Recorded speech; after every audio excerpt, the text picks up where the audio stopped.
Muy buenos días. Iniciamos esta cuarta mesa de este importante seminario internacional. Esta mesa es muy importante, está destinada al análisis del poder judicial. Yo quisiera agradecer a los organizadores del evento por haberme dado la oportunidad de moderar esta mesa y además presentar a tres destacadísimos constitucionalistas latinoamericanos que hablarán precisamente sobre este tema. Los doctores Iván Escobar Fornos, José Luis Lobo Castelar y don Humberto Nogueira Alcalá. Decía Hamilton en El Federalista que el Poder Judicial es el más débil de los tres departamentos del poder, porque ni influye sobre las armas, ni dirige la riqueza, ni puede tomar una resolución activa. Por supuesto que esto ha ido cambiando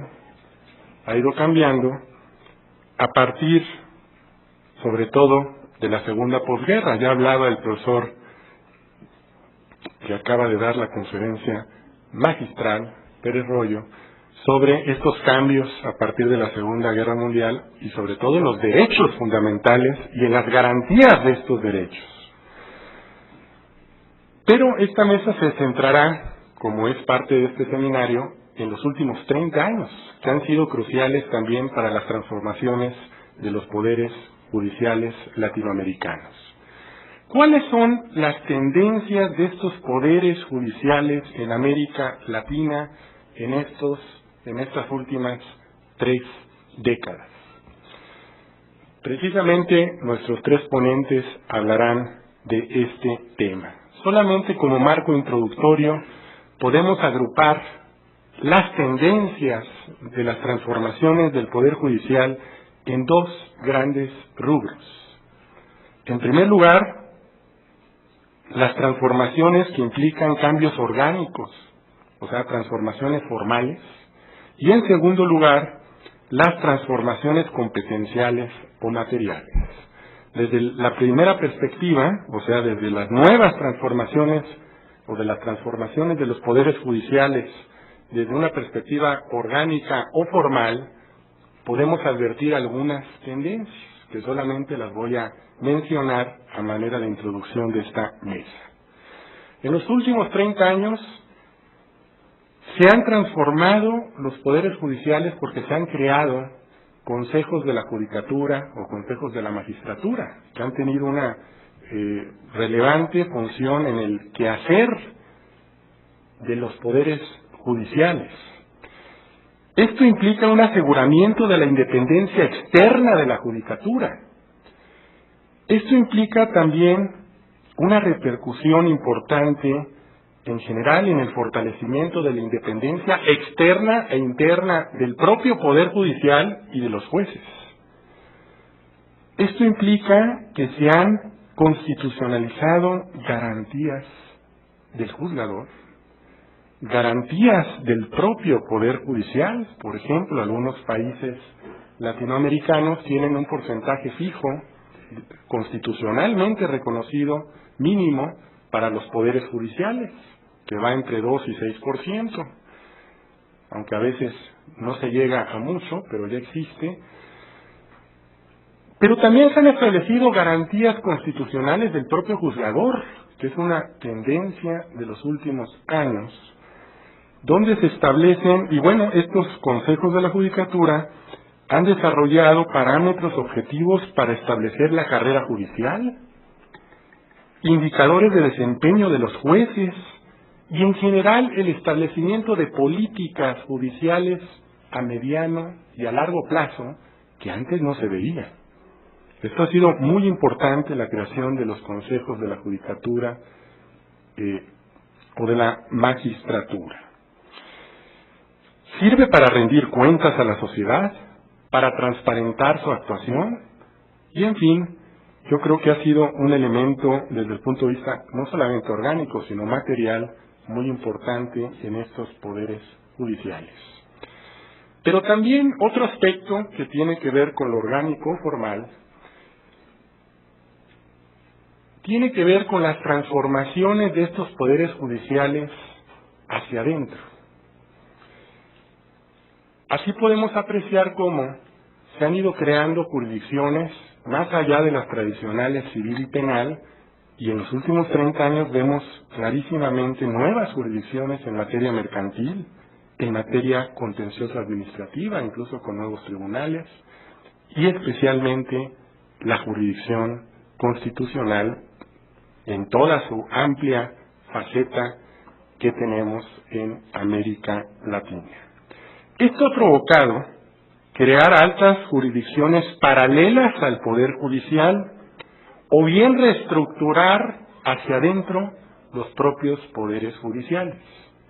Desde un punto de vista esquemático nada más, podríamos advertir que hay 4 modelos, si se quiere decir, o si se quiere ver, en cuanto a esta creación de jurisdicciones constitucionales. Un primer modelo, que lo han seguido ya varios países de América Latina, es la creación de magistraturas constitucionales especializadas fuera del Poder Judicial y de los otros 2 poderes del Estado, o sea, de corte europeo. Tenemos tribunales o cortes constitucionales o de constitucionalidad ubicados, por lo tanto, fuera del Poder Judicial y fuera de los otros poderes. Otra tendencia, bueno, no tendencia, había 2 países, ahora nada más queda uno, que tiene un tribunal constitucional, pero dentro de la propia estructura del Poder Judicial, que es Colombia, porque Bolivia lo tenía, pero en su nueva constitución ya está afuera. Un tercer modelo, que algunos llaman latinoamericano, porque ha surgido y se ha desarrollado en América Latina, es la creación de salas constitucionales, que incluso ya tenemos aquí en México, en 3 entidades federativas, como bien saben todos ustedes, salas constitucionales en Veracruz, en Quintana Roo y en el Estado de México, pero en varios países latinoamericanos se han creado dentro del seno del Poder Judicial salas constitucionales. Y un cuarto modelo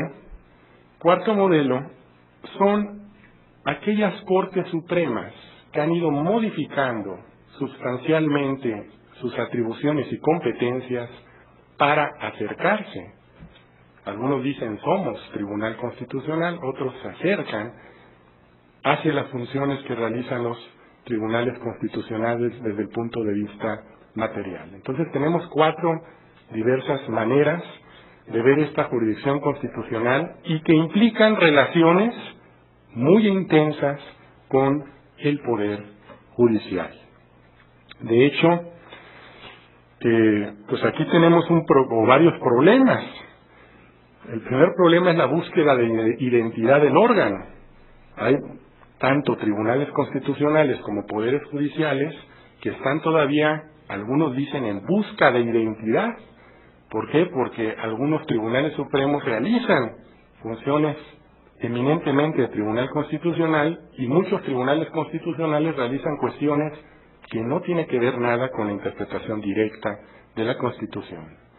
El tener también varios altos órganos jurisdiccionales ha implicado también problemas, como es natural, y esto ha generado lo que se ha venido denominando en Europa desde hace mucho tiempo y ahora en América Latina la guerra de las cortes. En Colombia le llaman el choque de trenes, en fin. Eso solamente es un esquema introductorio.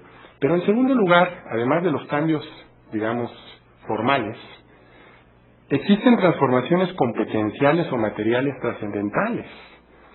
Esto implica nuevas formas de interpretación del derecho o una exigencia al juez para utilizar nuevas técnicas de interpretación y de argumentación más allá de las sencillas fórmulas de subsunción para llegar o para aplicar la ley al caso concreto. Nuestra realidad, o la realidad que tienen los jueces actualmente y en los últimos años sobre todo, es muy distinta de la que tenían hace 30 años por la complejidad de los asuntos que llegan y precisamente para darle contenido a los derechos fundamentales, que antes realmente nada más se aplicaba la ley, pero ahora viene una nueva faceta y nuevas fórmulas incluso para interpretar estos derechos. Otra cuestión también que no lo quise mencionar como una cuestión orgánica, sino competencial, es la tendencia en los últimos 8 o 9 años de la codificación de la ética judicial. Ya hay 18 o 19 países iberoamericanos que tienen códigos de ética judicial. En 2006, como bien sabemos, se expidió un código modelo iberoamericano de ética judicial, pero aplica conceptos muy novedosos que influyen en su quehacer material. Uno de ellos, por ejemplo, un principio esencial que está manejando este Código Modelo Iberoamericano de Ética Judicial, que fue reconocido por 22 Cortes Supremas de Justicia, es el principio ético de la motivación de las sentencias. No como una exigencia jurídica, sino como una exigencia ética que implica una serie de cuestiones que están cambiando o pueden cambiar, digamos, la concepción de la interpretación del derecho. Y por supuesto hay muchas otras cuestiones como la transparencia en la actividad jurisdiccional, en la posición del juez ante la sociedad. Los poderes judiciales, se decía, hablaban a través de sus sentencias. Hoy ya no es así. Ahora los poderes judiciales y los jueces explicitan, salen a la opinión pública para precisamente hablar o tener un diálogo con la sociedad y sobre todo transparentar su quehacer. Todo esto son transformaciones radicales a los poderes judiciales y que incluso llega a cuestiones muy concretas donde se han elaborado modelos para redactar sentencias que sean mucho más comprensibles para el justiciable y menos técnicas. En la Corte Interamericana de Derechos Humanos hay un modelo, por ejemplo, en México se ha hecho otro y en algunos otros países. Pero bueno, quería solamente dar esta pequeña introducción sobre dos rubros, desde el punto de vista orgánico y desde el punto de vista material, que se están observando las transformaciones de estos poderes judiciales. Y por supuesto ya no le voy a quitar más tiempo a los 3 destacadísimos ponentes que tenemos en esta mesa. Vamos a seguir con 3 ponencias por orden alfabético y por lo tanto voy a permitirme presentar brevemente al doctor Iván Escobar Fornos, que actualmente es magistrado de la Corte Suprema de Justicia de Nicaragua hasta el año 2012, tengo entendido, que fue presidente de la Corte Suprema de su país en 2001-2002, que fue presidente de la Asamblea Nacional de Nicaragua, ha tenido muchísimos cargos públicos de alto nivel y además es un destacadísimo académico, amigo de este instituto, nos ha visitado muchísimas veces y además es presidente de la sección de su país, de Nicaragua, del Instituto Iberoamericano de Derecho Constitucional. Tiene una amplísima obra escrita, solamente diré que tiene una reciente publicación aquí en México que se llama Introducción al Derecho Procesal Constitucional, editado en Porrúa.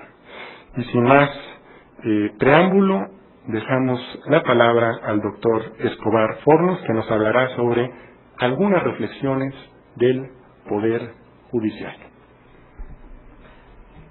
Primero quiero agradecer profundamente la invitación a este seminario sobre las nuevas tendencias del constitucionalismo.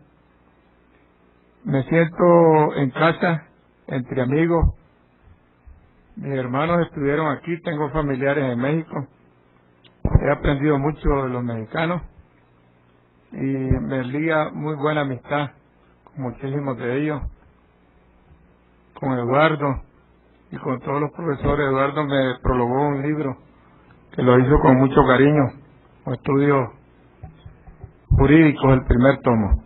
En realidad yo presenté dos ponencias, una sobre derechos humanos que me pasé como 4 meses preparándolo, sobre los derechos fundamentales, la aplicación de los derechos fundamentales en las relaciones privadas, es decir, aquella relación entre el derecho constitucional y el derecho privado, y cómo se coordinan y cómo uno no puede invadir al otro y cómo se aplican, ya sea de una forma directa o una forma indirecta. Pero también he preparado algunas reflexiones sobre el Poder Judicial, porque soy parte precisamente del Poder Judicial, y vamos a desarrollar eso en lo más rápidamente posible. Se ha dicho que el Poder Judicial es la cara de la democracia. Tiene mucho poder, pero no se le deja ejercer, no se le deja ejercer ese poder o se le mengua, en detrimento de la democracia. Ha venido aumentando este poder, lógicamente. Hamilton tenía razón en ese momento, pero ahora sí vemos a un Poder Judicial que tiene un gran poder, y un poder que incluso no es controlado.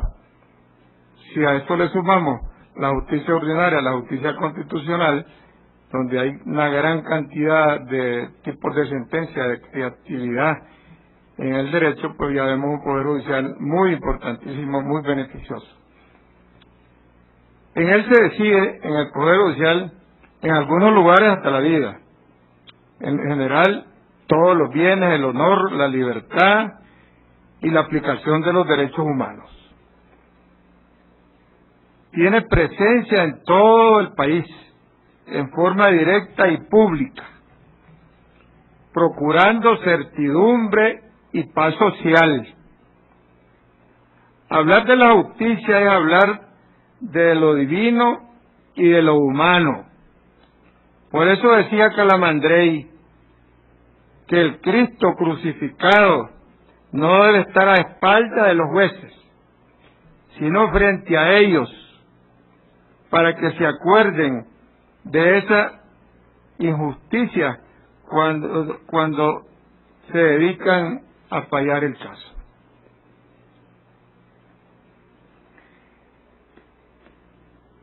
En la democracia existe lo que se llama la división de poderes, es uno de los pilares fundamentales de la democracia. Sin división de poderes, pues no hay democracia ni hay constitución, prácticamente. Y que a través de esta división de poderes se distribuyen las competencias entre los poderes del Estado para evitar concentración que dé pie a una autocracia, a una dictadura, a un totalitarismo. Dentro de una técnica, esta división de poderes de pesos y contrapesos.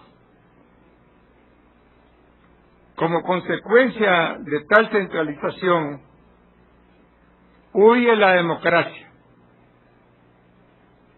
y de inmediato surge la violación de los derechos humanos, abusos de poder, fraudes a la ley y a la Constitución.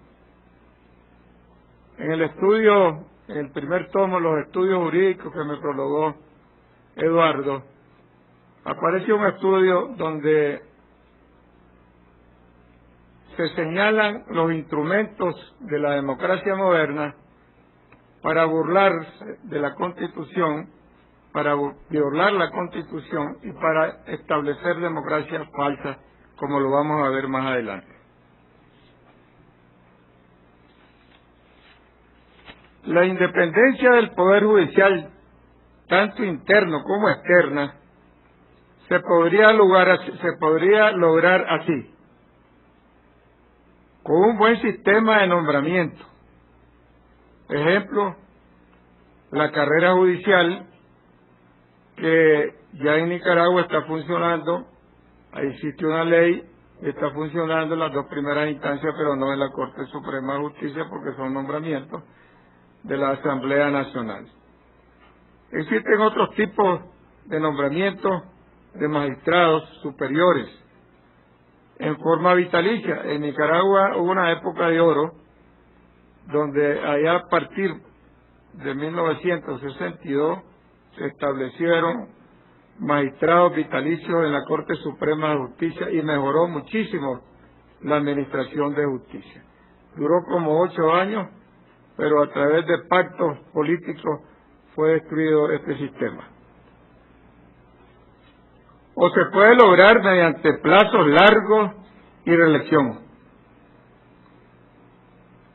Plazos largos sin reelección, porque en ese caso no estarán obedeciendo a ningún otro poder ni a ninguna otra circunstancia, porque saben que no hay a quien agradecerle en el caso del nombramiento. Nombramiento del Tribunal Supremo a través de la Asamblea Nacional u otras formas, agregándole otra forma, y a su vez el Tribunal Supremo nombraría a los jueces inferiores, que es la cooptación. La verdad que es muy importante para la independencia del Poder Judicial un buen sistema de nombramiento, porque si no hay un buen sistema de nombramiento de jueces y magistrados, de inmediatamente penetra los problemas políticos y de otra índole que coartan, eliminan o deterioran la independencia del Poder Judicial. Como son tribunales, las Cortes Superiores, colegiados y las Cortes Inferiores, se necesitan, dice, en un mal sistema de nombramiento de jueces y magistrados, se necesita ser un héroe para poder subsistir con altura, con honradez y con firmeza dentro de un sistema malo de nombramiento del Poder Judicial. Es muy difícil, a pesar de la honradez, a pesar de la rectitud, si entran esas personas dentro de un sistema que no responde a la independencia del Poder Judicial. También la libertad de los jueces es muy importante para dictar sentencias, sin las presiones de sus superiores, que dependen de ellos el nombramiento o su promoción. Y esto no es extraño en los poderes judiciales, que los superiores puedan influenciar a los inferiores para que determinadas tesis prevalezcan en esas instancias o en esos jueces de primera instancia. Eso le resta una gran soberanía, una gran dependencia interna al Poder Judicial. Existe ahora, y bien lo decía Ferrero, el Consejo de la Magistratura, que ha desempeñado un buen papel, como lo decía él, pero por su integración, muchas veces generalmente por magistrados, diputados, empresarios privados, universidades, obreros. Eso dependerá de cada país como lo esté organizando. Pueden interesarse estos grupos en asuntos políticos que tengan trascendencia negativa para el Poder Judicial, y en ocasiones estos consejos de la magistratura, o como se llaman, pueden entrar en conflicto con el Poder Judicial, convirtiéndose en un poder dentro de otro poder. Entonces, eso hay que ver, cada país tendrá que analizar su sistema de funcionamiento de tales consejos de la magistratura. En Nicaragua tenemos un Consejo General de Administración, porque la idea es administrar la parte administrativa y dejar que los jueces y los magistrados se dediquen a sentenciar. No participa nadie de la sociedad, solamente de los magistrados, que se dedican exclusivamente a eso. Bueno, cada sistema tiene sus ventajas, sus desventajas y su forma de organizarse. Otro tema importante para la independencia y para el prestigio del Poder Judicial es la preparación de los jueces y magistrados, tanto en derecho sustantivo como procesal. Es de mucha importancia asegurar sentencias bien razonadas, ajustadas a la ley y a la Constitución, lo que crea confianza en la población y en los inversionistas nacionales y extranjeros, haciendo previsible la legalidad y la seguridad de nuestros actos, porque no hay nada más difícil para un inversionista y para un ciudadano no saber si está actuando bien o está actuando mal ante la ley y ante una magistratura, que puede decir una cosa hoy y puede decir otra cosa mañana, que pueden haber cambios lógicamente de una tendencia y pueden haber incluso sistemas de jurisprudencia obligatoria, ¿verdad? Pero ese es otro tema. Existen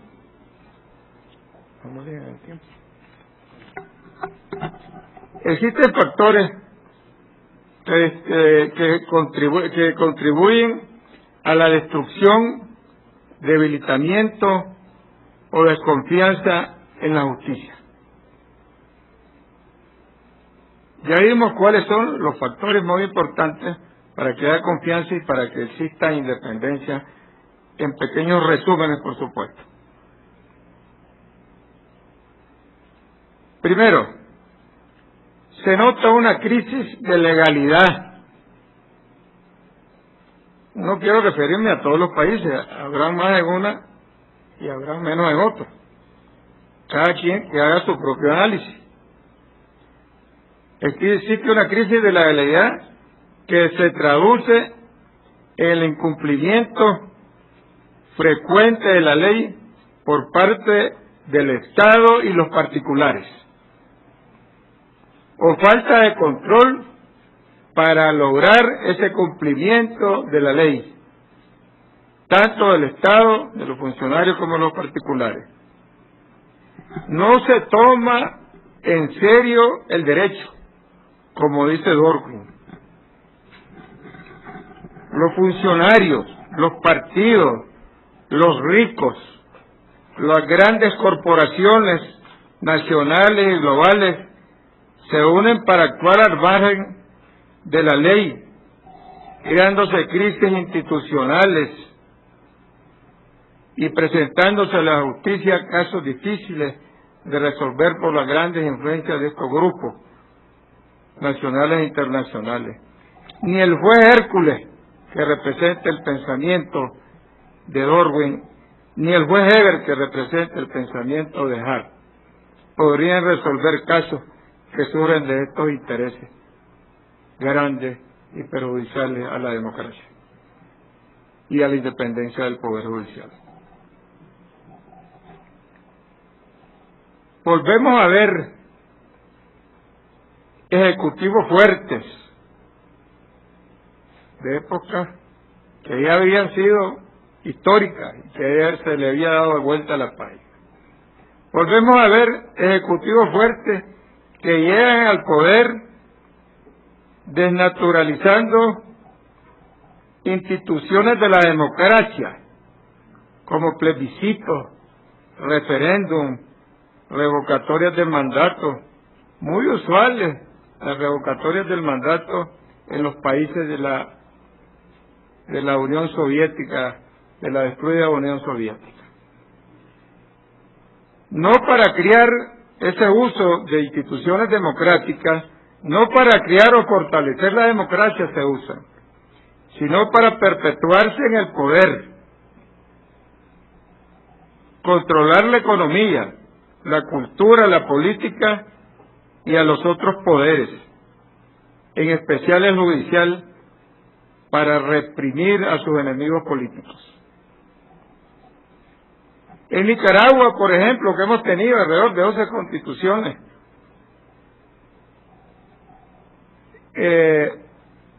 lo que da muestra de la crisis política que se vive, institucional, que se ha vivido durante mucho tiempo, y no solo en Nicaragua, en casi todos los países latinoamericanos existen muchísimas constituciones, Yo creo que hay un país que ha llegado a 20, no quiero dar el nombre, pero ha llegado a 20 constituciones.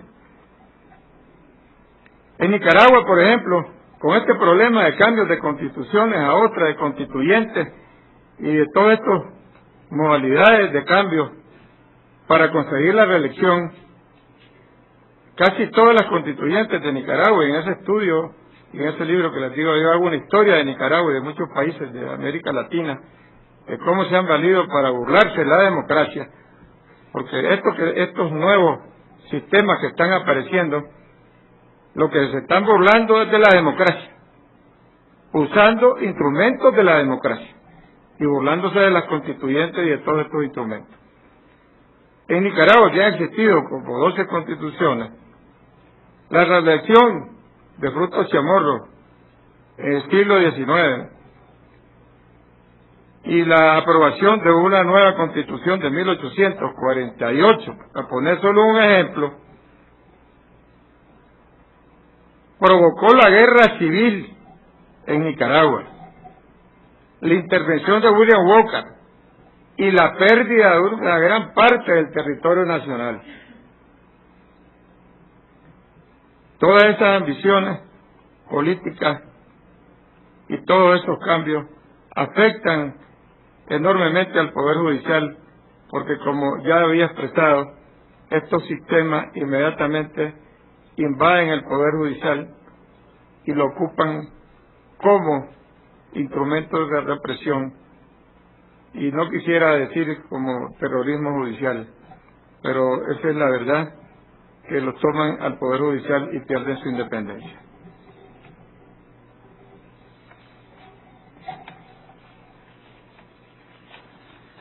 Otro flagelo de la independencia del Poder Judicial es la corrupción. Penetra considerablemente en la sociedad, principalmente en los estados, permeando peligrosamente al Poder Judicial,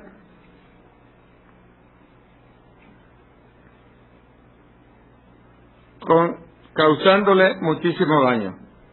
La lucha contra ella está en marcha. Es difícil por el gran poder que encierra este tipo de la corrupción. La pobreza, otro factor que incide muchísimo en la buena administración de justicia, es la pobreza. La pobreza no es buena consejera para portarse bien dentro de la legalidad, y además provoca una gran marginalidad jurídica que no recibe los beneficios del derecho y la justicia, lo que debilita la justicia y pone en posición de superioridad del control social y político a las clases altas. Esto debilita enormemente a la justicia. El narcotráfico, el lavado de dinero y la delincuencia organizada han formado un gran poder que desafía al Estado, debilita la gobernabilidad, la institucionalidad y penetra en el Poder Judicial y sus auxiliares, la policía, abogados, fiscales, etcétera. También penetra en los partidos políticos y en las elecciones. Es un poder enorme, difícil de controlar, difícil de luchar contra esta narcoactividad y con esta lucha contra el lavado de dinero. Por otra parte, también muchas veces los medios de información no contribuyen a la buena administración de justicia. Los medios de información con cierta frecuencia toman partido a favor de una de las partes del proceso civil o penal, en perjuicio de la otra, lo que puede inducir lo que puede inclinar la balanza de la justicia, poniendo en conflicto el derecho a la información y el derecho a la defensa, y en su caso la presunción de inocencia si se trata de un juicio penal.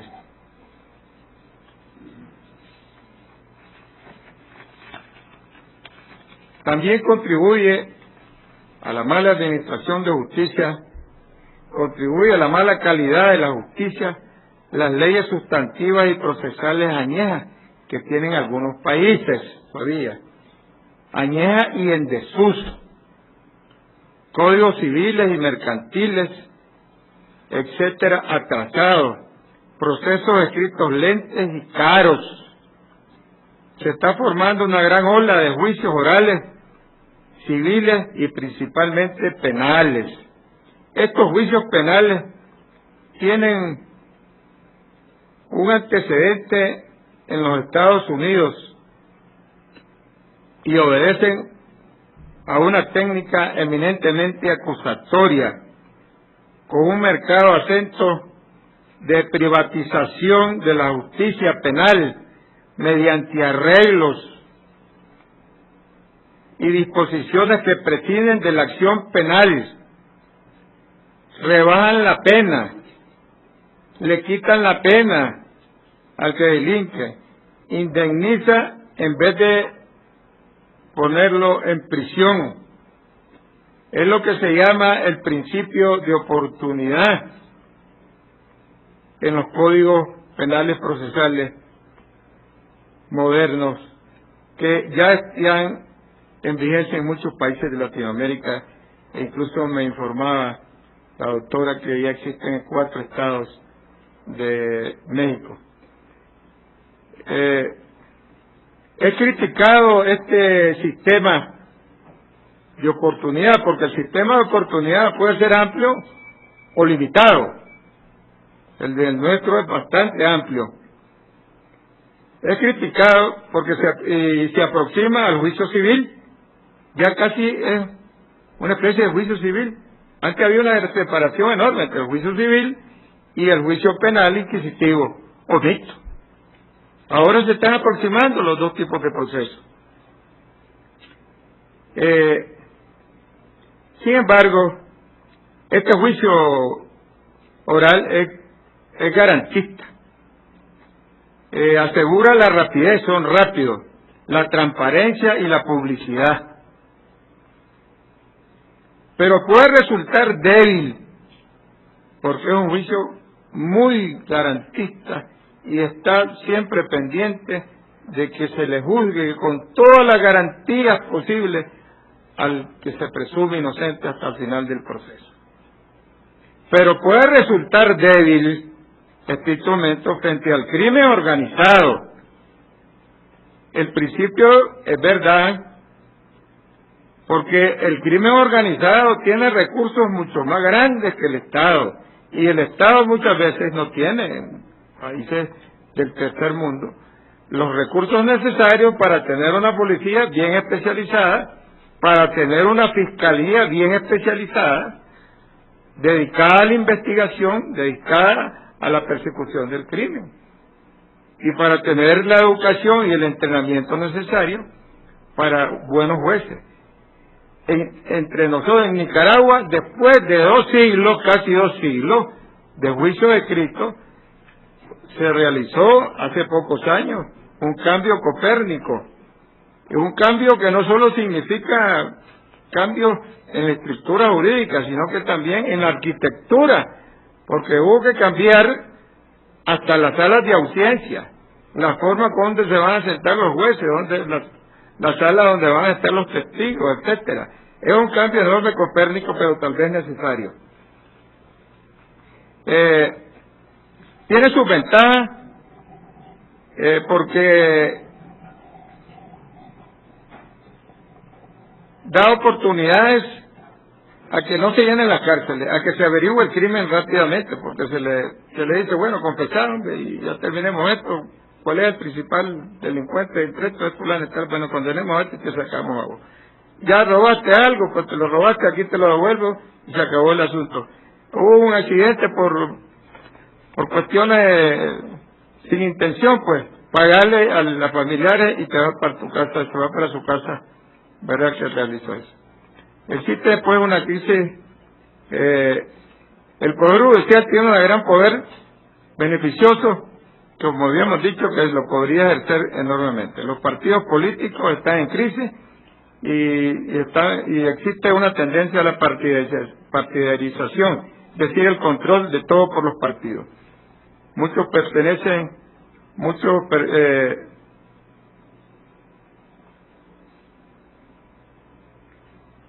de ellos, los partidos sacan de sus causas naturales generalmente al Poder Judicial. Tenemos un proyecto en Nicaragua de ética judicial y en camino una ley de carrera judicial que ya se está montando. Pero ante este panorama, que no es muy de mucha esperanza, pues, pero sí ya hay en todos los países que están golpeados los poderes judiciales, ya existen programas y ayudas para rescatarlos y ponerlos a funcionar como deben funcionar los poderes judiciales. Muchísimas gracias.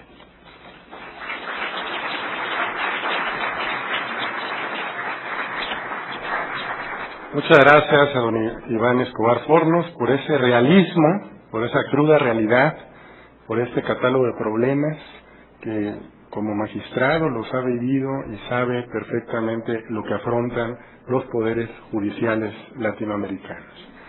Y ahora pasamos a la segunda ponencia del doctor José Luis Lobo Castelar, que es doctor en Jurisprudencia y Ciencias Sociales por la Universidad de El Salvador, embajador de carrera de la República de El Salvador, miembro de la Junta Directiva del Instituto Iberoamericano de Derecho Constitucional, sección El Salvador, y ha sido profesor de Derecho Constitucional en varias universidades de Teoría del Estado, de Derechos Humanos y de Derecho Internacional Público. También tiene una importante obra escrita y también es amigo de este Instituto de Investigaciones Jurídicas. Adelante, doctor. Muchas gracias. Quiero ante todo mencionarles un dato personal que se lo debo a México. Ocurre que ya por 1956 mi padre tuvo que venirse a vivir acá, porque México era un refugio de los políticos centroamericanos, y yo con él. De manera que durante 6 años me formé en este país, con fondos del Estado mexicano, porque estudié siempre en escuela pública. Yo le debo a México mi 6º grado en la escuela Miguel de Unamuno, en la colonia Juárez. Recuerdo a mi profesor Valenzo Bello. Saqué la secundaria en la secundaria 3 de Chapultepec. Nos tocaba desfilar con esas cachuchitas así como soldaditos para la independencia. Había que ganar el examen de admisión y también por oposición entré a esta universidad, a la prepa. Soy egresado de la prepa 1, San Ildefonso, México, y que parte de la UNAM. Fueron años preciosos. Les estoy hablando de la prepa aquella de 61-62, que ustedes los jóvenes la ven en las películas, aquel ambiente universitario donde sale Enrique Guzmán, Angélica María y todo, y que andan todos con sus chamarras. Esa fue mi época acá en México, y aprendí, era un buen estudiante, pero aprendí la sensibilidad social que nos infundía esta universidad, el cariño a la Revolución Mexicana, y aprendí a meterme un poco en política, aunque está prohibido que los extranjeros lo hagan, pero no a nivel universitario, por lo menos creo que no. Cuando iba a visitar México, Kennedy, salió en Excelsior una nota diciendo que el grupo unificador Benito Juárez que yo había organizado en la prepa, era el presidente, iba a hacer unos disturbios en protesta por la visita de Kennedy. Viene el momento en que va a venir Obama. En realidad ya no pudimos hacer nada, pero alguien mencionó el ir a hacer algunas bullas estudiantiles. Era un México precioso de 4 millones de habitantes, sigue siendo precioso. Así que con esto que estaba disputando don Iván, el tema personal de sus familiares en México, pero yo sí le debo esto, puesto que esos 6 años, como les digo, en que me formé, se los debo a la gratuidad de la enseñanza en México. Y tuve grandes profesores, entre ellos, solo para mencionarles a Agustín Yáñez, a Magdaleno, el director Méndez Rostros, compañeros maravillosos de aquellos años que quedaron pues muy profundo, porque era mi primera juventud, ahora estoy en la segunda juventud. El Salvador, el día domingo, cambió el rumbo de su historia. Ha llegado al poder la exguerrilla, el Frente Farabundo Martí para la Liberación Nacional. Después de 4 intentos, acá en Chapultepec, el 15 de enero de 1992 se firmaron los tratados de paz, con los que se dio por concluida una guerra de 12 años, de 70,000 muertos. Unos acuerdos de paz de extraordinaria importancia desde el punto de vista constitucional, porque importaron acuerdos de reforma del Estado y de cambio constitucional, incluido el Poder Judicial.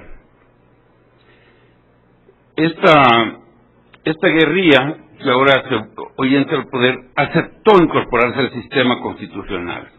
Si se cambiaba la Constitución, lo que se hizo.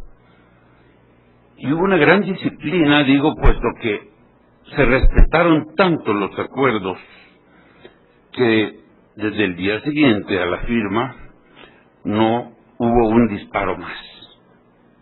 Hubo un respeto absoluto. Y ganaron las elecciones el partido de la derecha conservadora recalcitrante, así como ahora tomó el poder el partido de la izquierda recalcitrante también en sus momentos, si bien en uno y otro caso con posiciones políticas muy moderadas vis a vis lo que habían sido sus posiciones ideológicas tan radicalizadas. Pero vivimos el fenómeno muy interesante de estar en la mesa excombatientes de uno y otro lado y aprender a convivir. Como consecuencia de estos acuerdos yo tuve 2 participaciones. Uno, en la escuela militar se creó un consejo académico creado por 4 representantes del sector civil, y yo por uno de ellos estuve 6 años en la escuela militar, en el consejo académico, enseñando, formando la mentalidad de los nuevos militares en la Constitución, el respeto a los derechos humanos, en la historia, como un complemento. Y han sido la Fuerza Armada desde entonces una institución que ha respetado totalmente la institucionalidad democrática. La transformación fue rotunda. En esos acuerdos salieron expulsados de la Fuerza Armada más de 125 militares indicados en el informe de una comisión ad hoc y otra comisión que se llamaba Comisión de la Verdad, y se logró avanzar. Es importante estos temas porque en la escuela militar, y así como también en la Academia de Seguridad Pública, porque se crea una Policía Nacional Civil para cuidar el interés de la seguridad interna. La policía se conforma con exguerrilleros y exsoldados que entran a formar un solo cuerpo. Y cuando yo estuve en el consejo académico de la policía, con los mismos objetivos de formación y educación de los cuadros que, después de venir a estar peleando, iban a encargarse pues, de evitar la violencia pública. Y era muy interesante en las reuniones sociales escuchar al guerrillero que estuvo en los cerros de San Pedro peleando con el ex jefe militar que había convertido contra él en los mismos cerros, y ese anecdotario. Yo tenía ahí de compañera en el consejo a una muchacha, una exguerrillera, Guadalupe Martínez, de las fundadoras de las guerrillas, estuvo secuestrada, presa. Cada vida es una novela. Ella tiene un libro escrito que ahora estaba en estas elecciones en una mesa en donde estaba también un representante de una familia Poma, que había sido uno de ellos secuestrado y asesinado por la misma guerrilla para liberar a esta Guadalupe. Gentes involucradas en secuestros, en terrorismo y en crímenes terribles de uno y otro lado aprenden a sentarse, a convivir y a transformar un medio tan escabroso como el que les menciono. Experiencias como esta, por supuesto, no son ajenas a las que se han vivido en Nicaragua, en Guatemala y en otros países, en donde se demuestra la capacidad de concertación, de inteligencia y de cambio en el ser humano. Estamos realmente fatigados con tanta destrucción y se encuentra en el camino de la paz, la democracia y la ley el sendero. Ahora seguimos luchando por la lucha por el derecho, por generar una cultura de respeto a la ley y a la Constitución. Y tenemos que ser muy firmes en esto, oponernos a las debilidades, a las fragilidades y a los errores, e ir superando las instituciones para crear una época más promisoria aún. En ese sentido, hemos visto cómo los organizadores de este evento parten de algunas premisas que aquí se recogen. Por ejemplo, se dice que los países de América Central en los últimos 3 decenios han introducido cambios importantes en sus sistemas judiciales, que aquí viene la parte política, los que guardan consonancia con transformaciones democratizadoras ocurridas en el orden político. Y es cierto, en realidad es muy significativo que en Centroamérica se dé este tránsito de una época altamente convulsiva hacia una era de paz. Una era en la que ahora hay predominio del elemento civil sobre antiguas estructuras militaristas. Hay una apertura ideológica, política, total. Hay progresos, muchos progresos en la normativa constitucional. Los cambios políticos efectivamente han propiciado un marco para la evolución normativa y para la modernización institucional, lo que incluye, pues, al Poder Judicial. Hago un paréntesis para decirles que esta ponencia, que voy a simplemente a mencionar algunas ideas fundamentales, tiene como antecedente un coloquio que hubo en San Salvador, que se llamó Evolución de la Organización Política Constitucional Centroamérica-México, en noviembre pasado, en la cual estuvo presente el profesor Carpizo acá, don Héctor Fierro y Zamudio, fue ponente Jesús Orozco, José María Serna de la Garza. México pues hizo presente el instituto y pudimos lograr en realidad un buen trabajo que se recoge en una relatoría que hemos ya enviado acá con los resúmenes de las ponencias. Eso pues nos ha permitido un buen tiempo de reflexión sobre cuál es la realidad centroamericana. Y para atender, con base en esa experiencia, instructivos para nuestra presentación acá, yo adopté una lógica, criterios que son los siguientes, pequeños, 3. Dentro de la corriente de democratización regional, los poderes judiciales en Centroamérica, en su nueva caracterización, en sus proyecciones, acusan divergencias,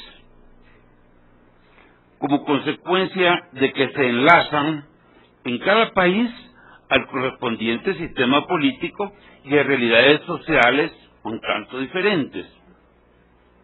Pero también existen corrientes comunes. Los textos constitucionales centroamericanos en lo relativo al Poder Judicial, en el escenario democrático y de modernización que está emergiendo, se encarrilan en tendencia positiva, que es propiciar un debido equilibrio entre los poderes del Estado y el fortalecimiento del Estado de Derecho. Pero la reforma constitucional sigue siendo necesaria, puesto que se torna indispensable superar deficiencias e incorporar nuevos elementos valiosos del derecho comparado, incluso tomados de unos países de Centroamérica hacia otros. No me voy a referir a la situación de cada país de Centroamérica, porque sería sumamente extenso, pero sí mencionarles brevemente como un punto de referencia a las conclusiones que luego se van esbozando, lo que concierne a El Salvador. Además, ya el distinguido maestro hondureño y nicaragüense han expuesto lo correspondiente a cada uno de estos países. Así que no tendría por qué ser repetitivo, ni me atrevería en realidad de competir con ellos sobre la visión de su propio país. ¿Qué pasa con la Constitución de El Salvador? Esta entró en vigencia el 20 de diciembre de 1983. Como les decía, fue objeto de numerosas reformas vinculadas a los acuerdos de paz concluidos en 1992. Y por tanto la Constitución se ha constituido en un genuino pacto social y consagra pluralismo democrático, político e ideológico. Es que surge en el contexto de la guerra en 1983 y se caracterizó como pluralista, puesto que buscaba crear el marco jurídico para que las fuerzas alzadas en armas se incorporaran. Por tanto, se suprimió aquella prohibición de sustentar doctrinas anárquicas o contrarias a la democracia de anteriores constituciones. Y se fija como una modalidad la caracterización exclusiva del papel de los partidos políticos. Se dice en la Constitución que son el único instrumento para el ejercicio de la representación del pueblo dentro del gobierno. Este enfoque actualmente ha quedado superado por la evolución nacional. Ese exclusivismo de los partidos políticos, que en aquel momento era una tabla, un recurso, un instrumento, ahora que estimamos necesario superarlo. La Constitución propició el sistema civilista que les decía, puesto que restringió las facultades, las competencias de la Fuerza Armada al ámbito de la defensa externa y se creó esa Policía Nacional Civil para la seguridad interna. Otorgó preeminencia al tema de los derechos humanos a la consideración de la persona humana, lo cual es natural. En aquel momento estábamos en el banquillo de los acusados, en la Comisión de Derechos Humanos en Ginebra, en la Asamblea General de las Naciones Unidas. Estamos en las agendas de la OIT, de la UNESCO, de todos los organismos, de la UNESCO por los profesores muertos, de la OIT por violaciones a los derechos de los trabajadores. La guerra se daba a nivel mundial, era parte pues de la Guerra Fría, entonces tenía que llevarse la disputa a Nueva York, a Washington. Bueno, la guerrilla tenía 180 comités de solidaridad en Europa, los mismos que habían sido comités de solidaridad con Nicaragua y que lo fueron también con Chile, los mismos grupos que se usaban pues varias camisetas y que eran verdaderamente activos y recogían mucho dinero. Las guerras cuestan. Estados Unidos se dice que daba $1 millón diarios para mantener la guerra en El Salvador, y el millón que recibía la guerrilla era de múltiples fuentes.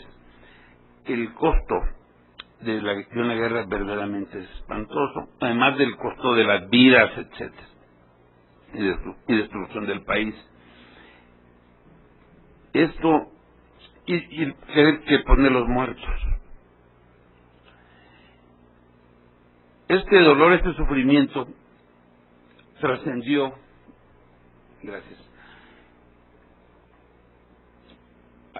a la búsqueda pues de una nueva sociedad en la cual hubo, y entremos un momento, es una reestructuración del órgano judicial.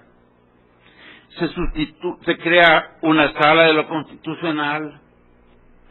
La sala de lo constitucional con 5 magistrados tiene una categoría superior a las otras, un fenómeno semejante al que se está dando en los otros países de Centroamérica. Y hay algo muy interesante en el caso de El Salvador, que acabamos de vivirlo el día 7. Se crea un sistema democrático para elegir a los magistrados de la Corte. El sistema de elección, a lo que implica formar una lista en elecciones que administran las asociaciones de abogados y votan los abogados. Los 17,000 abogados del país concurrieron a las urnas el día 17 para presentar una lista de 15 candidatos a jueces, a magistrados de la Corte. Entonces, esto es una cosa extraordinaria, porque cada 3 años se va renovando la Corte en 5 de sus 15 miembros y permite un debate nacional. Porque los abogados vamos a la televisión y los periódicos a hablar de los defectos del Poder Judicial, se hace el diagnóstico, se le critica, vienen las propuestas de cómo modificarlo. Entonces, constantemente hay una discusión, una crítica, y hay posibilidades de avance y de ir superando deficiencias. Ahora, hay problemas.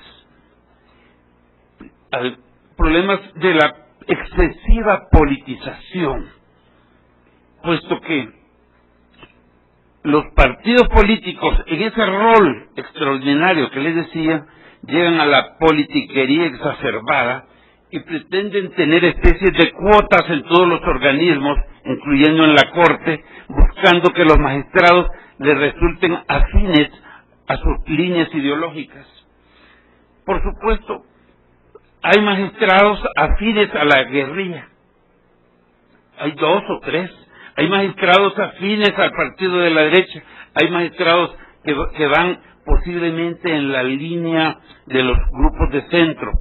Esto no entra bajo la línea ideológica, sino que la Constitución lo que pusimos es que deben representar las principales corrientes del pensamiento jurídico, pero se aplica del pensamiento político en boga. Entonces hay una especie de politización, lo que daña la pureza del órgano judicial.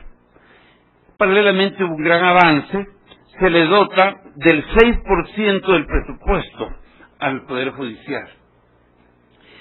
Entonces, el darle suficientes recursos le permite modernizarse, crear mejores instalaciones, pagar mejor, crear cuerpos de colaboradores, y hay avances considerables derivados también de la paz, que tiene pues la posibilidad ahora de modernizarse, de preparar mejores cuadros y de actuar en consonancia con las ideas de la Constitución, al grado que en el punto tipológico, yendo al Lewinstein, podemos decir que se encarrila hacia el criterio de la Constitución normativa, porque se pretende efectivamente que el sistema, en su afán democratizador, responda a los conceptos incorporados en la Carta Magna. Posiblemente el traje, como decía Lowenstein, el traje quedó bien hecho, pero todavía está un poco grande. Tiene que engordar un poco para que el traje quede bien. Pero estamos en la corriente normatizadora, en la cual la norma democrática está por cumplirse en el rol de los partidos políticos, superando esos vaivenes y deficiencias que se dan propias del sistema político. Voy a ir concluyendo nada más con mi conclusión final después de 28 páginas. Y está en 8 líneas. Yo les digo esto, conclusión.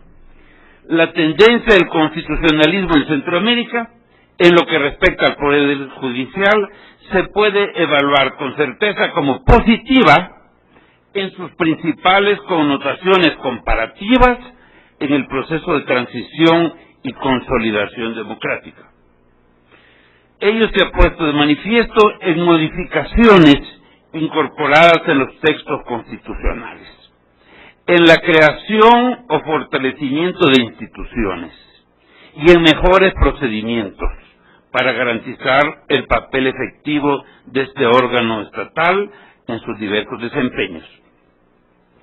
El Poder Judicial ha logrado un rol superior al tradicional en el equilibrio de poderes del Estado, y su incidencia en la democratización es evidente, pero el proceso es inconcluso, como la Sinfonía de Schubert. Gracias.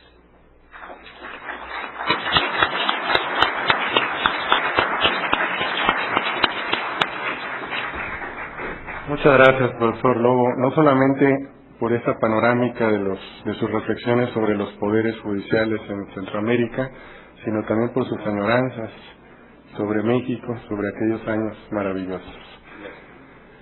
Y ahora pasamos a la tercera ponencia, y tengo el gran honor de poder presentar, que ya es ampliamente conocido por todos nosotros, amiguísimo también del Instituto de Investigaciones Jurídicas de la UNAM, el doctor Humberto Nogueira, quien es abogado, doctor en Derecho por la Universidad Católica de Lovaina, profesor titular de Derecho Constitucional y director del Centro de Estudios Constitucionales de Chile de la Universidad de Talca, Campus Santiago de Chile. Es presidente de la Asociación Chilena de Derecho Constitucional, vicepresidente del Instituto Iberoamericano de Derecho Procesal Constitucional, presidente de la sección chilena del Instituto Iberoamericano de Derecho Constitucional, miembro asociado de la Academia Internacional de Derecho Comparado y miembro del Consejo Directivo de la Academia Judicial de Chile. Tiene una amplísima obra escrita, solamente diré que su más reciente libro aquí en México fue precisamente sobre los tribunales constitucionales en Sudamérica, que creo que va a ser parte de su exposición. Adelante, doctor Nogueira. Muchas gracias, Eduardo. Primero, como corresponde, agradecer a Héctor Fierro, director del Instituto de Investigaciones Jurídicas, a mi amigo Jorge Carpizo, presidente del Instituto Iberoamericano de Derecho Constitucional, a Daniel Sobato, que estaba por ahí, digamos, también de IDEA, y a mis buenos amigos también, Miguel Carbonell y Eduardo Ferrer, digamos, con los que se ha coordinado un poco el trabajo, el desarrollo de este Congreso y de esta mesa. En primer lugar, efectivamente, por el tiempo, yo voy a hacer solamente un sobrevuelo, no se puede hacer más que eso en el tiempo que tenemos, de los sistemas de justicia constitucional en el contexto de América del Sur. Y detenerme un poquito, digamos, en los tribunales constitucionales que existen en esta realidad de América del Sur, sin desconocer la existencia, ¿cierto?, de la Corte Constitucional de Guatemala en Centroamérica, sin desconocer también el rol muy importante que ha jugado la Sala Cuarta de la Corte Suprema de Costa Rica y que es, podríamos decir, también un verdadero tribunal constitucional. Señalado ello, podemos decir que en la realidad de nuestra Latinoamérica y también de América del Sur es uno de los laboratorios más ricos en el ámbito de la justicia y de la jurisdicción constitucional. Yo diría que en la realidad latinoamericana tenemos una combinación de una cantidad inmensa de modelos. Nuestro amigo Luigi Pegoraro hablaba de 4 modelos en la materia, ¿cierto? El modelo difuso, el modelo, ¿cierto?, europeo concentrado, germano austriaco, el tercer modelo que vendría a ser la introducción de los elementos, ¿cierto?, de control incidental en Alemania, en España, en Italia, etcétera. El cuarto modelo que estaría dado por el control concreto en Portugal, ¿cierto?, que se introduce en el sistema.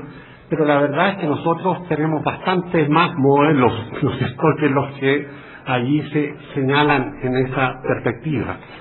De hecho, en nuestra América del Sur tenemos, ¿cierto?, el modelo difuso, digamos, de carácter americano, con muy pocas variantes, ¿cierto?, de ese modelo en el caso argentino, ¿cierto? Por lo tanto, tenemos un modelo casi puro de control difuso en esa perspectiva, ¿cierto?, sin perjuicio del rol que juega la Corte Suprema, ¿cierto?, en la materia en el caso argentino. Por otra parte, tenemos los controles mixtos, donde el caso más característico, ¿cierto?, de ese control mixto, ¿cierto?, por acción, ¿no es cierto?, directa ante el Supremo Tribunal Federal y a su vez los controles difusos en la jurisdicción ordinaria en el caso de Brasil, ¿cierto?, donde en el fondo se fue avanzando de un control netamente difuso a un modelo donde se va concentrando la jurisdicción constitucional, ¿cierto?, y se van introduciendo acciones directas, digamos, de control abstracto en el Tribunal Supremo Federal. Pero a partir de allí, ¿cierto?, vamos a encontrarnos con uno de los modelos de control concentrado más antiguos también en el contexto latinoamericano, como es el caso de Uruguay, donde, ¿cierto?, la Corte Suprema tiene un importante control único prácticamente sobre el control de constitucionalidad de la ley, concentrado, pero además con efectos interpartes. No es, por lo tanto, el modelo que podría señalarse, ¿cierto?, de control concentrado en la realidad, ¿cierto?, europea.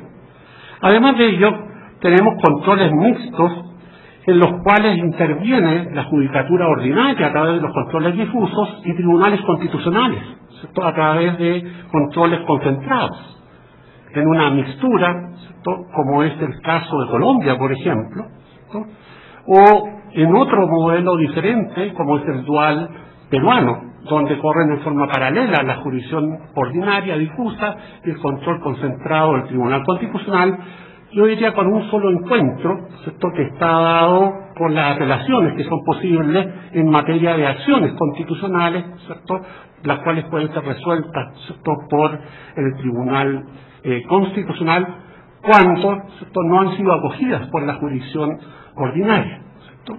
A ello podemos agregarles además controles, ¿cierto?, concentrados en salas constitucionales como la del Paraguay, por ejemplo, ¿cierto?, control concentrado que teóricamente uno podría acercarla a un tribunal constitucional porque es el único órgano que ejerce control de constitucionalidad.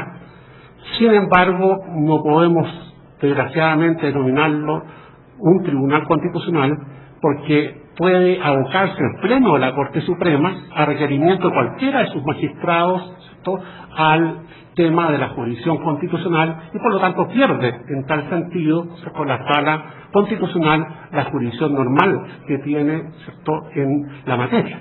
Por lo tanto pasa a ser un tribunal ordinario el que resuelve en dicho sentido la materia.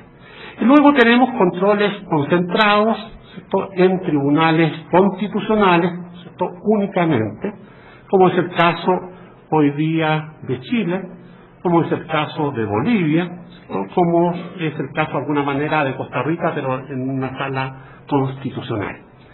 Esto a su vez nos lleva necesariamente, en un tema que no es necesariamente pacífico, también a precisar, ¿cierto?, el alcance de un concepto, ¿cierto?, de tribunal constitucional. En esta perspectiva, la doctrina europea, ¿cierto?, tiene una conceptualización de tribunales constitucionales fundamentalmente como órganos, ¿cierto?, que funcionan fuera de los órganos, ¿cierto?, de poder clásicos, fuera del gobierno, el parlamento y de la judicatura, ¿cierto? Y por lo tanto se definen como órganos, ¿cierto?, constitucionales autónomos supremos, ¿cierto?, de carácter jurisdiccional que resuelven contenciosos constitucionales con carácter vinculante, pero que se encuentran fuera del orden de la judicatura, ¿cierto? Por otra parte, nuestro querido maestro Fisamudio y Eduardo, ¿cierto?, señalan que esa conceptualización no es la adecuada en la medida en que puede haber perfectamente, ¿cierto?, tribunales constitucionales que operen dentro de lo que es la judicatura ordinaria. Y de hecho hay casos en la propia Europa que es así, como es la Corte Constitucional de Alemania, para solo señalar un caso en la materia, como lo era Bolivia hasta la reforma o hasta la nueva Constitución del 2008, donde el Tribunal Constitucional estaba dentro del Poder Judicial, y como lo es todavía actualmente la Corte Constitucional de Colombia, que es parte de la rama del Poder Judicial dentro del sistema constitucional. Sin embargo, yo creo que el elemento determinante para una jurisdicción constitucional es que precisamente lo que resuelva sea única y exclusivamente materias constitucionales, de contencioso constitucional o de relevancia directamente constitucional, independientemente que esté dentro del Poder Judicial o fuera del Poder Judicial, en la medida en que sean órganos supremos, en la medida en que su definición estatutaria básica esté contenida en la Constitución y su ámbito de competencias también, ¿cierto?, como su integración, obviamente. Desde ese punto de vista, por lo tanto, ¿cierto?, no podría denominar, por seriedad académica, ¿cierto?, mínima y de coherencia con esta conceptualización, no podría denominar Tribunal Constitucional a la Corte Suprema Norteamericana, ¿cierto?, donde fuera de una amplia jurisdicción constitucional ejerce también jurisdicción, ¿cierto?, ordinaria, y por lo tanto donde realiza controles de mera legalidad. Tampoco podría denominar Tribunal Constitucional a la Corte Suprema Argentina, ni tampoco al Tribunal Federal, ¿cierto?, de México, ni tampoco a la Sala Constitucional de El Salvador, ni tampoco, y yo sé que eso aquí no es pacífico, ¿cierto?, tampoco lo podría denominar así, ¿cierto?, a la Corte Suprema de México, ¿cierto?, porque obviamente mantiene dentro de su jurisdicción materias que son, ¿cierto?, de legalidad ordinaria, digamos, y por lo tanto no ejercen en sentido estricto jurisdicción constitucional. Y eso esencialmente lo que define a un tribunal constitucional. Esto no implica que un tribunal constitucional no pueda tener competencias residuales, pero esas competencias residuales, ¿cierto?, que no son contenciosos constitucionales, son siempre de carácter constitucional. Eventualmente, ¿cierto?, sobre inhabilidad e incompatibilidades, ¿cierto?, de ministros de Estado, o la eventual pronunciamientos sobre causal y cesación de los parlamentarios, o sobre conductas antidemocráticas, como existe en el derecho comparado, etcétera. Hay muchas alternativas, ¿cierto?, en ese plano, pero son siempre pronunciamientos, ¿cierto?, cuyo parámetro y elemento de control es la norma constitucional, ¿cierto? Por lo tanto, yo esa precisión quiero hacerla, ¿cierto?, porque solo con esa precisión puedo decir que en nuestra realidad de América del Sur tenemos solo 6 tribunales constitucionales, ¿cierto? Y esos son los de Bolivia, los de Colombia, los de Chile, los de Ecuador, los de Perú, ¿cierto? Llevo 5, y tengo que caracterizar necesariamente en ese plano también la Sala Constitucional de Venezuela, ¿cierto?, del Tribunal Supremo de Venezuela. Que nos guste o no nos guste, ¿cierto?, si bien está dentro de la estructura del Poder Judicial, ¿cierto?, es una sala que opera con absoluta autonomía, tiene su propia forma de elección, su conjunto de atribuciones claramente expresadas en el propio texto de la Carta Fundamental, y obviamente sus decisiones se imponen a las demás salas, ¿cierto?, de la propia Corte Suprema, ¿cierto?, del propio Tribunal Supremo de Venezuela. Señalado ello, los temas que han estado más presentes en las últimas décadas en esta materia, en el contexto de América del Sur, han sido fundamentalmente la integración de los tribunales constitucionales. En esta perspectiva, en el último tiempo hemos tenido 3 modificaciones significativas. La de Chile, con la reforma constitucional del 2005, que aumentó de 7 a 10 los ministros del Tribunal Constitucional en una proporción, ¿cierto?, más o menos equitativa entre los 3 poderes clásicos del Estado. El presidente nombra 3, 4 nombra el Parlamento, 2 de ellos lo hace el Senado por 2/3 de sus miembros, ¿cierto?, otros 2 los elige la Cámara de Diputados, también por los 2/3 de sus miembros, pero con una carpiti diminucio, ¿cierto?, que está dada fundamentalmente porque esa decisión de la Cámara tiene que pasar nuevamente por el Senado y nuevamente ser, en este segundo sedazo, nuevamente aprobado por 2/3, lo cual obviamente sitúa a la Cámara de Diputados en una situación más baja, ¿cierto?, dentro de la calificación, digamos, para el nombramiento de magistrados del Tribunal Constitucional, y los otros 3 nombramientos lo hace la Corte Suprema de Justicia, ¿cierto?, en sesión especialmente convocada al efecto y por mayoría absoluta de sus miembros.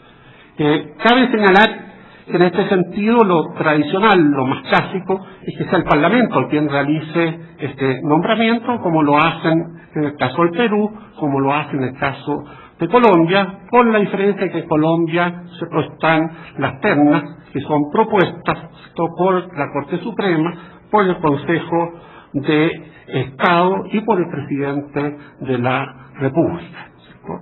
Cabe señalar que lo novedoso en esta línea viene fundamentalmente a partir de la Constitución, ¿cierto?, del 99 de Venezuela, ¿cierto?, donde en definitiva incorporan un sistema donde no son los poderes clásicos del Estado, ¿cierto?, el sistema normal a través del cual se realiza el nombramiento, sino que se establece un comité, ¿cierto?, de búsqueda, por decirlo así, de quiénes son las personas más adecuadas para ejercer el cargo, y luego de 2 procesos de selección el tema llega hasta la Asamblea Parlamentaria para que ésta en definitiva ratifique, ¿cierto?, lo obrado en la materia. Cabe señalar que obviamente este proceso ha sido difícil en el caso de Venezuela, primero porque había un régimen de transición en el nombramiento de los magistrados, pero a través de un sistema extra, ¿cierto?, de lo previsto por la Constitución, y luego por el hecho de que la oposición no ha integrado el Parlamento, el gobierno tiene un control, ¿no es cierto?, absoluto prácticamente del Parlamento. Por lo tanto, la Sala Constitucional responde, ¿no es cierto?, por regla general a esa misma óptica. prácticamente, ¿cierto? Y ese es uno de los peligros que existe en esta materia, ¿cierto? Es buscar sistemas de nombramiento donde los tribunales constitucionales no sean ni, por una parte, opositores, ¿cierto?, por definición, al gobierno, no sean, a su vez, ¿cierto?, personas que llegan allí como operadores para servir al gobierno, y por lo tanto se necesita tribunales constitucionales que sean realmente independientes y que puedan resolver, ¿cierto?, las materias teniendo como criterio fundamental el texto de la Carta Fundamental, no importando a veces que la razón sea para el gobierno o para, ¿cierto?, el Parlamento o para la sociedad civil, ¿no es cierto?, dependiendo de quién sea quien tenga, ¿no es cierto?, la razón y la justicia en su nivel. Por otra parte, yo diría que hay elementos nuevos que están dados por la Constitución boliviana del año pasado, ¿cierto? Desgraciadamente tenemos allí una experiencia no muy buena, ¿no es cierto?, del Tribunal Constitucional, donde en definitiva al año pasado quedaba un solo miembro vigente del Tribunal Constitucional, los otros 4 habían salido por amenazas o simplemente por renuncia del cargo, con todos los bemoles que eso implica de quedarse sin Tribunal Constitucional sobre la materia. Y el nuevo texto de la Constitución innova en la materia, yo creo que es la más novedosa en este sentido, en la medida en que la mitad de los magistrados deben ser elegidos por las jurisdicciones, ¿cierto?, indígenas campesinas, ¿cierto?, lo que es un elemento nuevo, digamos, en el constitucionalismo latinoamericano, en el sentido de integración de tribunales constitucionales, y además deben ser electos, ¿cierto? Y al mismo tiempo se introduce un elemento que es la revocatoria del cargo, ¿cierto? Por otra parte, en el caso de Ecuador, se establece en una perspectiva similar a la venezolana, ¿cierto?, una comisión calificadora, un sistema de concurso público, la posibilidad de impugnación de candidatos, ¿cierto?, y de personas propuestas, y luego, ¿cierto?, será 2 representantes del Poder Ejecutivo, el Legislativo y un órgano nuevo que se denomina de transparencia, ¿cierto?, y los que van a determinar quiénes son los candidatos que en definitiva deben integrar el Tribunal Constitucional, exigiendo además un elemento nuevo que tampoco está en el resto del derecho comparado, ¿cierto?, que es la paridad de género, para integrar, ¿cierto?, para hacer las proposiciones en este sentido al tribunal. Por lo tanto, hay innovaciones interesantes en esta materia, ¿cierto?, desde el punto de vista del análisis y la reflexión, ¿cierto?, necesaria que debe hacerse sobre ello. Por otra parte, cabe señalar que los sistemas tradicionales de designación por el Parlamento por mayoría calificada, ¿cierto?, no siempre tampoco han operado necesariamente bien, producto de que en muchas oportunidades lo que pasa es una, ¿cierto?, determinación de cuotas por fuerzas políticas para integrar el órgano respectivo, con lo cual, en definitiva, se pierde en parte el sentido que tiene la mayoría calificada en este plano, ¿cierto? Y en esta perspectiva, más que buenos juristas con buena dimensión, ¿cierto?, del derecho constitucional, a veces se filtran operadores políticos de los respectivos partidos, ¿cierto?, que en definitiva van en desmedro de una justicia constitucional de buena calidad en la materia. Cabe señalar al mismo tiempo, para avanzar rápidamente al ámbito de competencias, ¿cierto?, que en el ámbito de las competencias, ¿cierto?, primero tenemos que preguntarnos sobre el parámetro de control.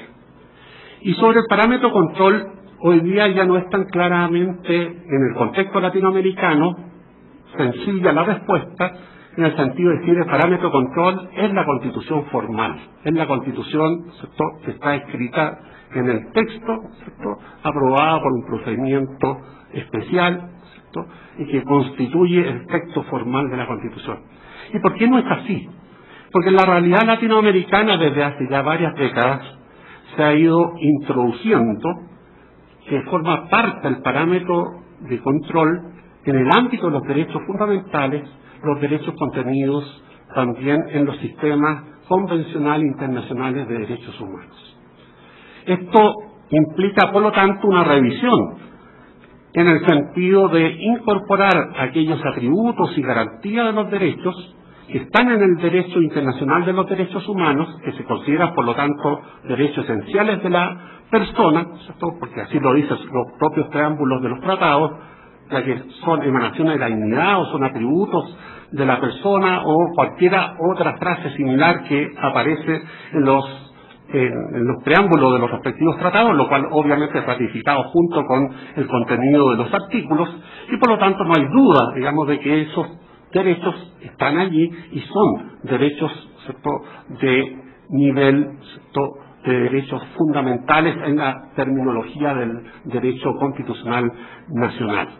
Desde esa perspectiva, por lo tanto, aquí se introduce, por lo tanto, la idea de bloque constitucional, no en el sentido tradicional español o en el sentido tradicional francés, ¿cierto?, donde hay legislación ordinaria que de alguna manera se incorpora al bloque como parte sistemática del parámetro para realizar el control de otro tipo de normas, sino que aquí, ¿cierto?, el parámetro se enriquece por los atributos y garantías de los derechos que están mejor garantizados en el derecho internacional que en el derecho propiamente constitucional.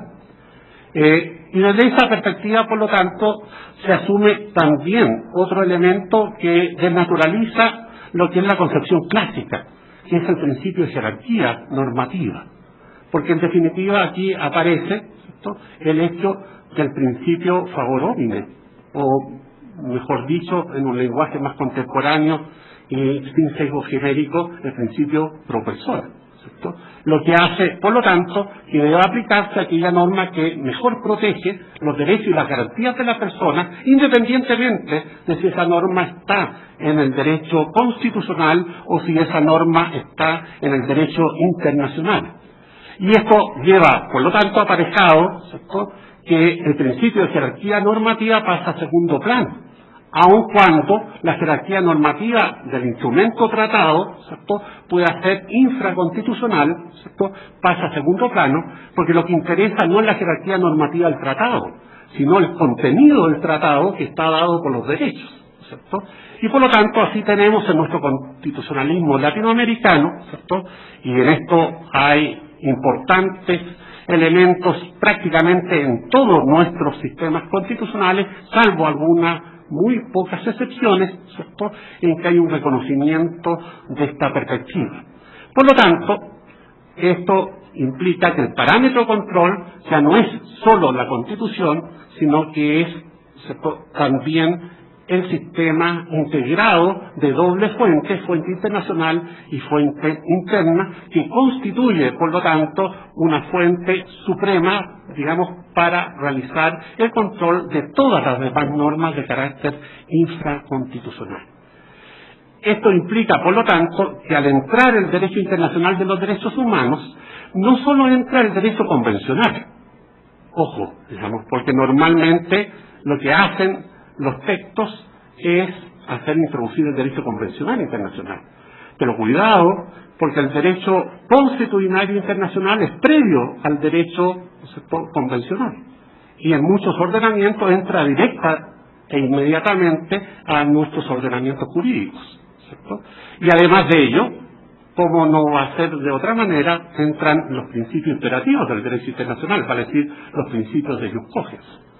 Y en este sentido, la Corte Regional, nuestra Corte Interamericana, ¿cierto?, ha sido clarísima al señalar esta perspectiva, y a partir del caso Almonacid Arellano y otros versus Chile, ¿cierto?, ha sido también clara, ¿cierto?, al mandarle un mensaje a todos los jueces nacionales que no solo deben respetar el ordenamiento jurídico interno y la ley interna, sino que por sobre ese control está el control de convencionalidad que deben realizar, en el sentido en que el parámetro de control tiene que ser a lo menos, ¿cierto? A lo menos, se trata de parámetros mínimos, ¿cierto? El que está contenido en la Convención Americana de Derechos Humanos y en su caso, ¿cierto?, el convenio, ¿no es cierto?, complementario de San Salvador en materia de derechos económicos, sociales y culturales. Esto, por lo tanto, cambia, ¿cierto?, relativamente el panorama en esta materia, clásico sobre la materia. Sobre ello ya hay pronunciamientos tanto de Cortes Supremas como de tribunales constitucionales bastante abundantes en América del Sur, ¿cierto? En el caso de Argentina, la Corte Suprema ha sido una de las pioneras, la Corte Constitucional de Colombia, ¿cierto? El Tribunal Constitucional hasta de Bolivia, hasta donde operó, ¿cierto? También introdujo el bloque constitucional de derechos. Crecientemente se va introduciendo en la dimensión peruana, aunque en la dimensión peruana hay matizaciones que hacer en esa materia, ¿cierto?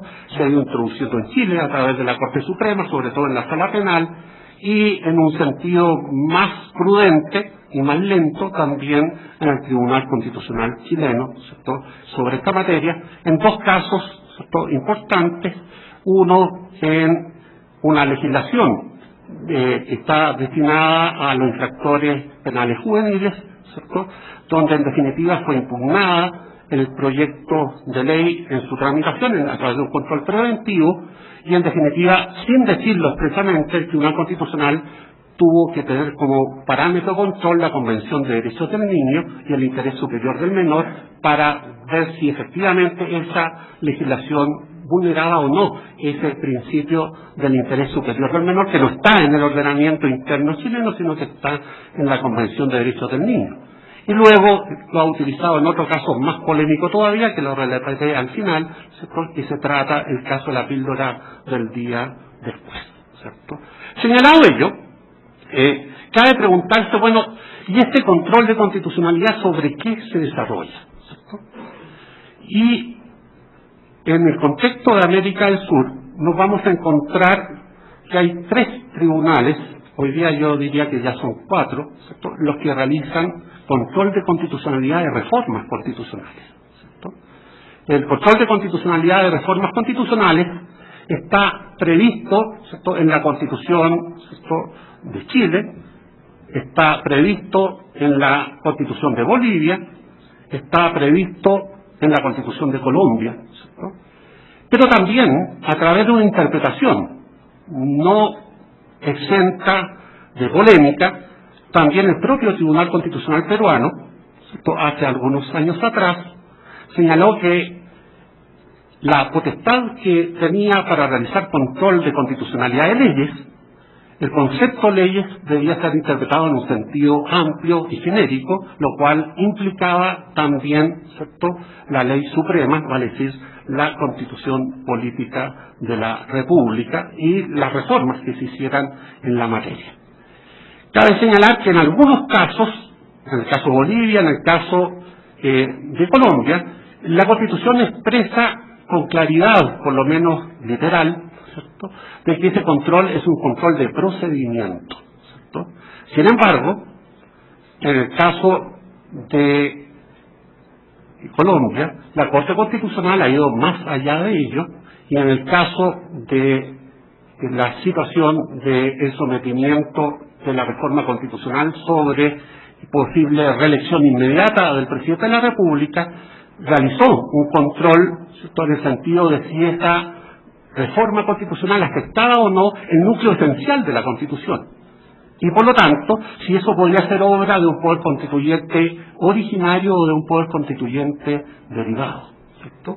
Y desde esa perspectiva, obviamente, ¿cierto?, ya vislumbró, al menos, ¿cierto?, que podría haber un control material de la reforma constitucional y no solo un control de respeto a los procedimientos que en definitiva se estaban estableciendo en la materia. Y lo mismo hizo el Tribunal Constitucional peruano, sin que tuviera disposición expresa constitucional sobre dicho control, también señaló que había un núcleo esencial de la Constitución que solo podía ser, ¿cierto?, superado por un poder constituyente originario y no por un poder constituyente derivado. Y en el caso de Chile, la Constitución es aún expresa en el sentido de que el ejercicio de la soberanía, por lo tanto, obviamente, el poder de reforma, la Constitución tiene como límite los derechos esenciales que emanan de la naturaleza humana. Por lo tanto, hay un control material y no solo formal, ¿cierto?, de las reformas constitucionales cuando ellas puedan afectar derechos esenciales de la persona humana o derechos humanos. Y por lo tanto no pueden haber reformas constitucionales que sean regresivas, ¿cierto?, en materia de derechos fundamentales. Pero estamos en el primer punto, ¿cierto? Y esto ya nos lleva a una reflexión. ¿Qué sistema, ¿cierto?, vamos a entender hasta dónde llega la jurisdicción constitucional? ¿Cierto? Vale decir, tenemos control, no solo procedimiento, sino control sustantivo de reformas constitucionales, lo cual implica, ¿cierto?, en este sentido, ¿cierto?, que el poder constituyente está teniendo límites importantes en la materia. Luego de ello, nos vamos a encontrar con controles preventivos más o menos importantes, que no podrían ser de otra manera en materia de tratados internacionales. La única perspectiva, yo diría coherente, de buena fe, hoy día, ¿cierto?, para los estados que han ratificado la Convención de Viena sobre el derecho de los tratados, especialmente los artículos 26, 27 y 31, ¿cierto?, es señalar que, ¿cierto?, un tratado, una vez que se ha incorporado al ordenamiento jurídico, ¿cierto?, de acuerdo a todo el procedimiento correspondiente, ¿cierto?, en definitiva no puede ser objeto de obstáculos por el derecho interno, ¿cierto?, y por lo tanto el Estado unilateralmente no puede, ¿cierto?, dejar de, ¿cierto?, darle aplicación. Y por lo tanto la desaplicación de un tratado internacional solo puede darse de acuerdo con el propio tratado o de acuerdo con los principios generales del derecho internacional. Eso es lo correcto, ¿cierto? Eso es lo que implica la aplicación, ¿cierto?, del principio de buena fe y también la doctrina de los actos propios, si queremos aplicarlo en esta materia, ¿cierto? Y por lo tanto, lo normal es que el control preventivo de tratado, el control de tratado sea esencialmente un control preventivo y no un control reparador, ¿cierto? Y esto implica, por lo tanto, que en el contexto de América Latina y de América del Sur, en eso se ha avanzado bastante, ¿cierto? Es una mayoría de países que tienen tribunales constitucionales, ¿cierto?, los que realizan control preventivo de constitucionalidad de tratados. En este contexto hay una sola excepción, que yo creo que también obedece en parte importante al modelo español, ¿cierto?, que es el caso peruano, donde hay control reparador, es el único país, ¿cierto?, donde se establece control reparador de tratados internacionales. Con, obviamente, los consiguientes problemas de vulneración del derecho internacional, ¿cierto?, y las consecuencias que ello trae aparejado sobre la materia. Además, hay países como algunos casos, ¿cierto?, Colombia, Chile, que establecen un control preventivo obligatorio de leyes, ¿cierto?, cuando son leyes que se denominan estatutarias o orgánicas constitucionales. Y en el caso chileno, además, las leyes que son interpretativas de la Constitución, para que sea efectivamente interpretativa y no un fraude a la Constitución en la materia. Y luego, en el caso chileno y de otros países también, hay en este sentido, ¿cierto?, un control preventivo facultativo que está dado por minorías parlamentarias o las cámaras o el presidente de la República sobre la materia. Vamos rápidamente, porque el tiempo se termina, a lo que es, ¿cierto?, el control reparador. En el ámbito del control reparador nos vamos a encontrar, ¿cierto?, con que hay en el ámbito de la ley, ¿cierto?, al cual me voy a restringir porque no tenemos más tiempo, ¿cierto?, hay controles abstractos y controles concretos. Esto implica, por lo tanto, ¿cierto?, de que en algunos países se ha introducido un control, ¿cierto?, incidental abstracto, siguiendo el modelo español, como en el caso de Bolivia, ¿cierto?, que genera, por lo tanto, efectos erga omnes, ¿cierto?, pero a su vez también se han introducido controles concretos, como ocurre en Chile con el recurso de inaplicabilidad por inconstitucionalidad, ¿cierto?, que lo que se evalúa no es el enunciado normativo, ¿cierto?, de la ley, teniendo como parámetro el texto constitucional, sino lo que se evalúa, ¿cierto?, es la norma que emana del enunciado normativo y que constituye, ¿cierto?, la causa para resolver, ¿cierto?, el caso concreto. Esto implica, por lo tanto, que este control concreto, que puede ser por vía incidental o no, ¿cierto?, por lo tanto, no necesariamente los controles incidentales son concretos, ni los controles, ¿cierto?, por acción directa son abstractos, digamos. Es otro elemento que normalmente se confunde, ¿cierto?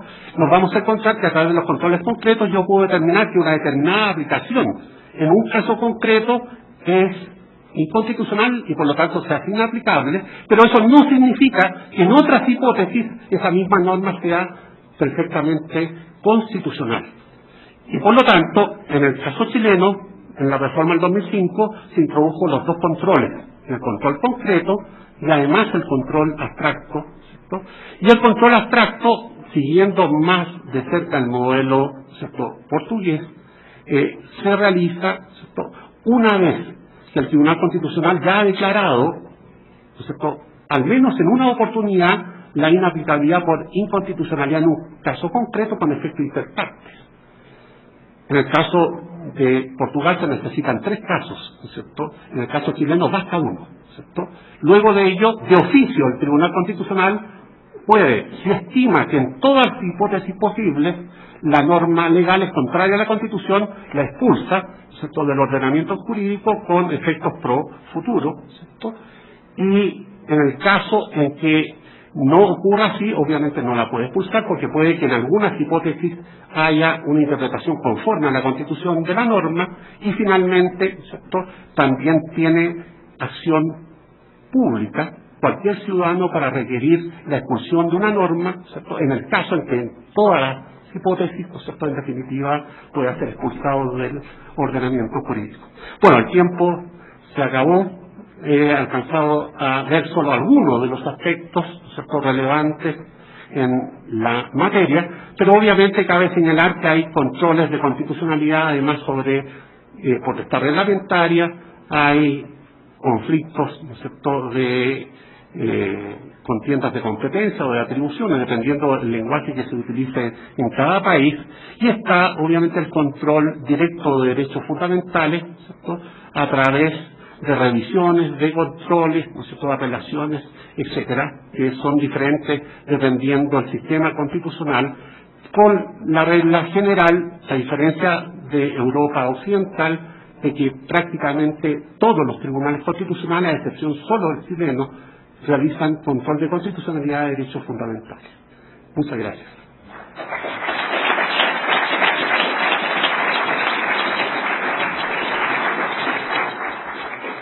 Agradecemos al doctor Humberto Nogueira, pues no solamente las particularidades, sino la exposición tan clara y sobre todo panorámica, no de los tribunales constitucionales, sino de la justicia constitucional en general, y no solamente de Sudamérica, sino también de otros países, lo cual nos aclara muchas cuestiones y nos da una visión muy importante del panorama actual de la justicia constitucional. En la noche, cuando prenda su televisión, no se vaya a sorprender de un anuncio que vaya a salir Suprema Corte de Justicia de la Nación, Tribunal Constitucional de México. Lamentablemente estamos cortos de tiempo y me han pedido que anuncie que no va a haber receso, que vamos a continuar con la siguiente mesa, el papel del Estado en la economía, y solamente quisiera agradecer a los 3 destacadísimos ponentes que estuvieron el día de hoy en esta mesa.